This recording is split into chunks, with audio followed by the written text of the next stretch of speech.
继续来看国民党的立委徐卡心，伊的翁婿的姐姐叫做刘向哲，甲姐夫刘炳廷涉嫌替诈骗集团来洗钱，一审互判重刑。昨二审开庭开了，伊的姐夫竟然伫咧庭外甲媒体话讲是徐卡心叫伊认罪。徐卡心回讲，伊甲杜胜是无联络，伊见请着法院甲判重刑，唔通放过诈骗犯。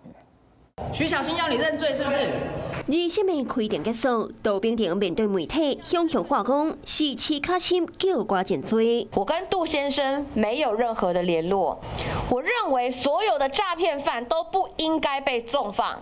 杜秉成，我建请法院加重判刑。徐卡心随跳出来驳回，强调家己这世人上册诈骗。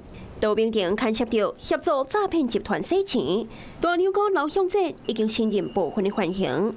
杜炳廷伫庭上无认罪，等到伫犯案时阵，向补出一句话，甲徐卡心点名。杜秉成他有病，这应该是大家都知道的事情。好，那这个不是我骂他有病，是他真的有。有一些人就是如此的邪恶，什么事情只要有机会，都想要抹屎到别人的身上。徐卡心喊出来解释，也毋过伊红采访的时阵挂嘴暗，眼神看起来嘛甜甜。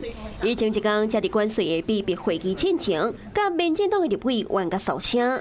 后来当伊做检测，才发现家己得到新冠肺炎。如果昨天有担心的朋友们，那在这里跟大家说一声不好意思，那并不是有意的。那我是到下午的时候才知道，确实有确诊的情况。伫咧保持社交距离，做好防疫的前提，继续当个到国会监督国政。是讲大牛哥翁仔某牵涉到诈骗，搁伫犯案时阵甲徐卡心点名，甲类似报甲证人罪也引发着讨论。Hello， 我是蒋欣梅。想要抢先掌握最及时的新闻资讯吗？赶快订阅、按赞、开启小铃铛，锁定华视新闻 YouTube 频道。